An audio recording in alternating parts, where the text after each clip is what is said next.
बिस्मिल्लाहिर्रहमानिर्रहीम। अस्सलाम वालेकुम वरहमतुल्लाहि वबरकातुहू। दोस्तों, आजकल जो है ना वो नज़ला ज़ुकाम मौसम की वजह से आम हुआ है। और ये जो मौसम की तब्दीली हुई है इससे काफ़ी लोगों में नज़ला ज़ुकाम की शिकायत मौसूल हुई है। कहना क्या चाहते हो? तो मेरा कहने का मकसद ये था कि आप लोग इस मौसम में सिर्फ़ जुशांदा इस्तेमाल करें, जो है जुशांदा और या काढ़ा वगैरह इस्तेमाल कर लें। ज़्यादा एंटीबायोटिक के पीछे ना लगें, क्योंकि अक्सर जो है ना डॉक्टर हाइपोटेंसी अपना एंटीबायोटिक दे देते हैं, या हम खुद से ज़्यादा एंटीबायोटिक इस्तेमाल कर लेते हैं। स्टोर पे फार्मेसी पे चले जाते हैं कि जी ज़ुकाम है, और फिर स्टोर वाला आपको ऐसे ही एंटीबायोटिक और एंटी एलर्जिक और साथ पेन किलर वगैरह दे देता है। तो ज़्यादा एंटीबायोटिक के इस्तेमाल से बचें। Oh my God! Wow!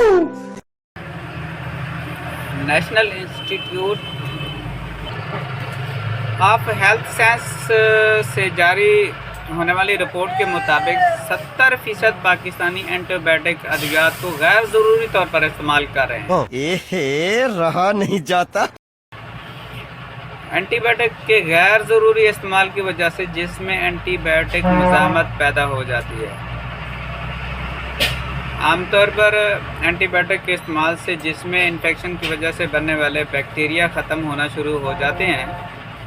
जब इन अद्वियात के इस्तेमाल से बैक्टीरिया ख़त्म नहीं और ना ही ये अद्वियात बैक्टीरिया पर असरअंदाज होती हैं, तो उससे एंटीबायोटिक मुज़ाहमत कहा जाता है। जब हम ज़्यादा एंटीबायोटिक इस्तेमाल करते हैं तो वो एंटीबायोटिक जो है ना वो बैक्टीरिया पर बहुत उनका असर जो है ना वो एंटीबायोटिक पर बैक्टीरिया पर बहुत कम हो जाता है, और फिर वो बैक्टीरिया जो है ना ख़त्म नहीं होते, या फिर हम हाई पोटेंसी एंटीबायोटिक इस्तेमाल करते हैं तो उनकी वजह से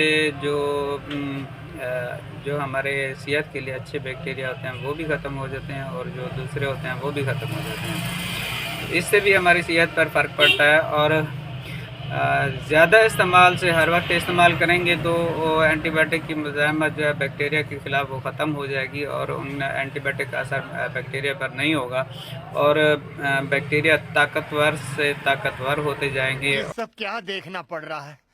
अच्छा है मैं अंधा हूँ। और उनकी मतलब ताकतवर होने से में इन्फेक्शन जो है उसमें शिद्दत आ जाती है, तो फिर उसको कंट्रोल करना मुश्किल हो जाता है।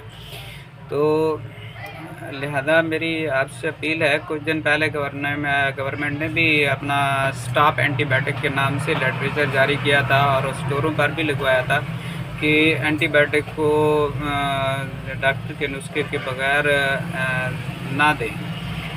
और मकसद यही था कि एंटीबायोटिक के ज़्यादा इस्तेमाल को कवर करना है। तो आम छोटी सी तकलीफ़ में आप डायरेक्ट हाइपोटेंसी एंटीबायोटिक लेना शुरू कर देते हैं, तो इससे अवॉइड करें, ताकि आपकी सेहत भी बचे और आपका पैसा भी बचे। कुछ दिन थोड़ी सी तकलीफ़ बर्दाश्त कर लिया करें। कि ऐसा भी होता है कि सुबह मरीज़ एक डॉक्टर के पास गया, उसने अगर लो पोटेंसी एंटीबायोटिक लिखी है, उसको आराम नहीं आया, तो वो दोपहर को किसी और डॉक्टर के पास चला जाता है, वो उससे थोड़ी सी हाई पोटेंसी एंटीबायोटिक लिख कर दे देता है। फिर उससे भी डॉक्टर अगर मरीज़ को अफाका नहीं आता तो शाम को फिर किसी और डॉक्टर के पास चला जाता है, वो फिर हाई पोटेंसी एंटीबायोटिक लिख के दे देता है। जी, इस डॉक्टर की वजह से मुझे आराम आ गया, ये डॉक्टर अच्छा है।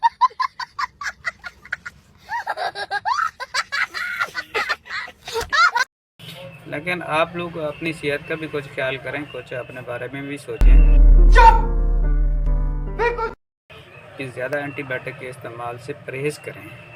और नज़ला ज़ुकाम खांसी वगैरह ये आम थोड़ी सी तकलीफ़ है, इसमें आप जो है जुशांदा वगैरह इस्तेमाल कर लें। अगर कोई बुखार वगैरह होता है तो आम सी पेन किलर पैराडाल वगैरह इस्तेमाल कर लिया करें। ज़्यादा इस्तेमाल भी जो है ना एंटीबायोटिक या कोई भी इंग्लिश मेडिसिन है उनका ज़्यादा इस्तेमाल आपको को और बीमारियों में मुब्तला कर सकता है, जिससे गुर्दे वगैरह भी डैमेज हो जाते हैं। तो ये बताना था कि आप अपनी सेहत का खुद पूरा साल मेहनत करता हूँ आपके लिए बेटा, ऐसे नहीं चलेगा, ऐसे नहीं चलेगा।